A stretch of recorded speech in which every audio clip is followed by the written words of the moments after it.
आइए अब दूरियों व ऊंचाइयों से संबंधित कुछ समस्याओं पर विचार करें। यदि हमें एक पेड़ की ऊंचाई ज्ञात करनी है तो हम क्या करेंगे? क्या उस पेड़ के ऊपरी सिरे पर चढ़ करके उसकी ऊंचाई मापना सदैव संभव होता है? इसी प्रकार यदि हमें किसी मीनार की ऊंचाई को मापना है या किसी पर्वत की चोटी की ऊंचाई को मापना है तो सदैव उसके ऊपरी सिरे पर चढ़ करके उसकी ऊंचाई को मापना संभव नहीं होता है। समुद्र में जहाज या नदी में नाव की दूरी मापकर ज्ञात करना सदैव संभव नहीं होता है। ऐसी समस्याओं के लिए हम त्रिकोणमिति की सहायता लेते हैं। मान लीजिए PQ एक मीनार की ऊंचाई दर्शाता है। यदि इसकी ऊंचाई मापना आसानी से संभव नहीं है तो हम Q से कुछ दूरी R पर कोण PRQ को माप लेते हैं। यदि दूरी QR बराबर है 50 मीटर के और यदि कोण PRQ बराबर है 60 अंश के, तो समकोण त्रिभुज PQR में भुजा PQ बटा QR बराबर है tan कोण PRQ के। भुजा PQ बटा भुजा QR हम इसलिए ले रहे हैं क्योंकि QR को आसानी से मापा जा सकता है किसी भी मापने वाले फीते की सहायता से, और PQ की ऊंचाई हमें ज्ञात करनी है और ये कोण हम आसानी से एक विशेष यंत्र सेक्सटेंट की सहायता से माप सकते हैं। इस प्रकार PQ बटा QR की दूरी हमने ली 50 मीटर बराबर tan कोण PRQ हमने मापा 60 अंश के, यानी tan 60 अंश जो कि वर्गमूल 3 के बराबर है, अर्थात PQ की ऊंचाई प्राप्त हुई 50 गुणा वर्गमूल 3 मीटर अर्थात 50 वर्गमूल 3 मीटर। आमतौर पे सर्वेक्षण करने वालों को इस प्रकार के मापतोल करते हुए आपने देखा होगा। त्रिकोणमिति में इस प्रकार के कोणों को हमने विशेष नाम दिए हैं। आइए समझें। मान लीजिए हमें बिंदु R से मीनार PQ को देखना है, तब हमें अपनी दृष्टि RQ से ऊपर की ओर घुमाकर RP तक ले जाना होगा। RQ आंख के स्तर पर क्षैतिज रेखा है तथा RP हमारी दृष्टि रेखा है। इन दोनों के बीच बने कोण को हम उन्नयन कोण यानी एंगल ऑफ एलिवेशन कहते हैं। यदि कोई वस्तु आंख से खींची गई क्षैतिज रेखा से नीचे है तो हमें अपनी दृष्टि नीचे की ओर घुमानी होगी। जैसे यदि इस भवन की छत से हम नीचे रखी हुई किसी वस्तु को देखना चाहते हैं तो हमें अपनी दृष्टि क्षैतिज रेखा AB से नीचे की ओर AC तक घुमानी होगी। इस क्षैतिज रेखा AB तथा हमारी दृष्टि रेखा AC के बीच बने कोण को हम अवनमन कोण यानी एंगल ऑफ डिप्रेशन कहते हैं। आइए अज्ञात ऊंचाइयां व दूरियां ज्ञात करने के लिए इन कोणों के उपयोग को देखें। एक पतंग 100 मीटर लंबी डोर द्वारा भूमि से उड़ाई जाती है। यदि डोर सीधी तनी हुई है और क्षैतिज रेखा से 45 अंश का कोण बनाती है तो भूमि से पतंग की ऊंचाई ज्ञात कीजिए। आइए इस समस्या को चित्र द्वारा समझें। AP पतंग की डोर दर्शाती है जो कि 100 मीटर लंबी दी गई है और यह डोर भूमि के साथ 45 अंश का कोण बनाती है, यानी कोण PAQ बराबर 45 अंश है। स्पष्ट है कोण PQA एक समकोण है। इस प्रकार समकोण त्रिभुज PAQ में साइन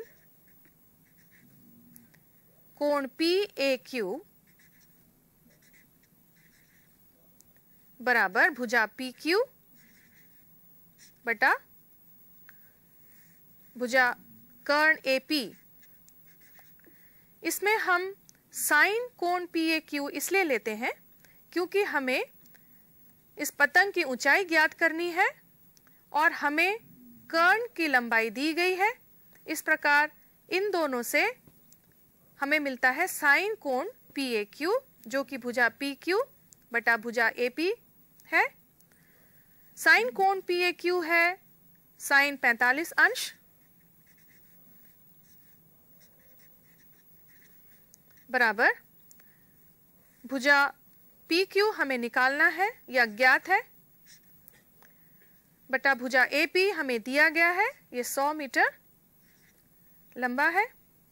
हम जानते हैं कि साइन 45 अंश बराबर है 1 बटा वर्गमूल 2 के, अर्थात हम लिख सकते हैं 1 बटा वर्गमूल 2 बराबर PQ बटा 100, अर्थात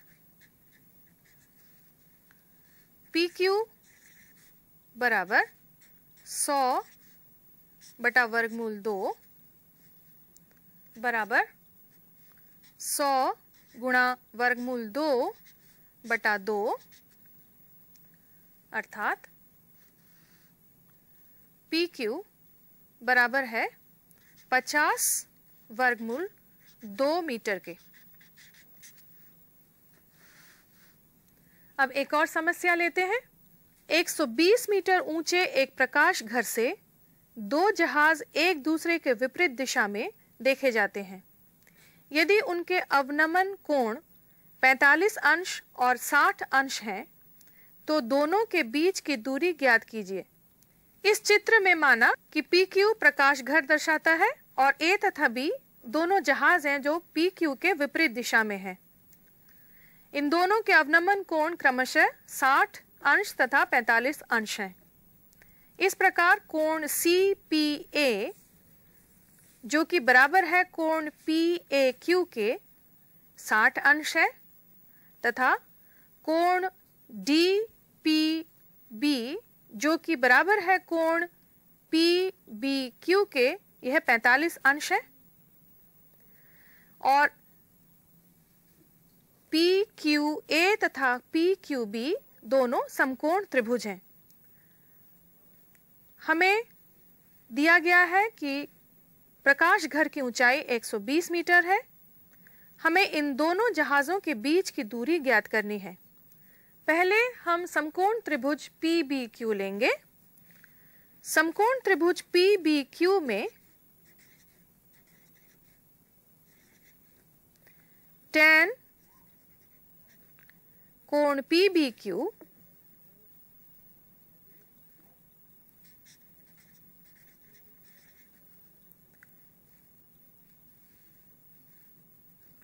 बराबर भुजा PQ बटा भुजा QB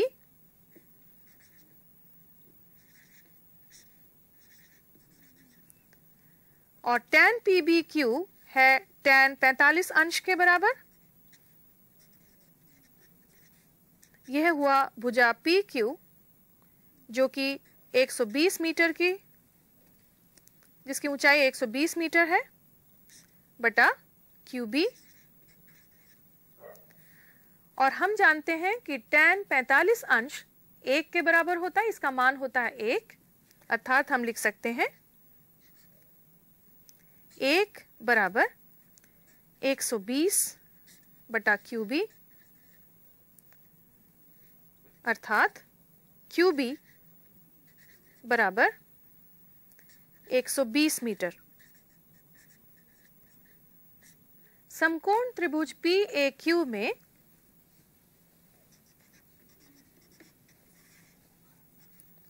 tan कोण PAQ बराबर भुजा PQ बटा भुजा AQ और tan PAQ बराबर है tan 60 अंश के, यह बराबर हुआ, भुजा पी क्यू दिया हुआ है 120 मीटर बटा ए क्यू के, और हम जानते हैं कि tan 60 अंश वर्गमूल 3 के बराबर है। इस प्रकार हम लिख सकते हैं वर्गमूल 3 बराबर 120 बटा ए क्यू, अर्थात ए क्यू बराबर 120 बटा वर्गमूल 3, यानी 120 गुणा वर्गमूल 3 बटा 3, यानी यह बराबर हुआ 40 वर्गमूल 3 मीटर के। इस प्रकार हमें दूरी ए क्यू तथा बी क्यू प्राप्त हुई। अब हमें इन दोनों जहाज़ों के बीच की दूरी ज्ञात करनी है। दूरी ए क्यू हमने प्राप्त किया 40 वर्गमूल 3 मीटर के बराबर, तथा दूरी बी क्यू हमने प्राप्त किया 120 मीटर के बराबर। इस प्रकार दोनों जहाज़ों के बीच की दूरी यानी ए बी बराबर है ए क्यू जमा क्यू बी, अर्थात 40 वर्गमूल 3 जमा 120 मीटर, अर्थात 40 गुणा 1.73 वर्गमूल 3 का मान हमने यहाँ लिखा जमा 120 मीटर। यह बराबर हुआ 69.2 जमा 120 मीटर, अर्थात दोनों जहाज़ों के बीच दूरी ए बी प्राप्त हुआ 189.2 मीटर। इस प्रकार आज हमने त्रिकोणमितीय अनुपातों के बीच संबंधों को समझा और उनके उपयोग देखे, तथा अज्ञात ऊंचाइयां व दूरियां समकोण त्रिभुज की सहायता से किस प्रकार ज्ञात कर सकते हैं यह भी समझा। अब आप भी इस प्रकार के कुछ और सवाल हल कीजिए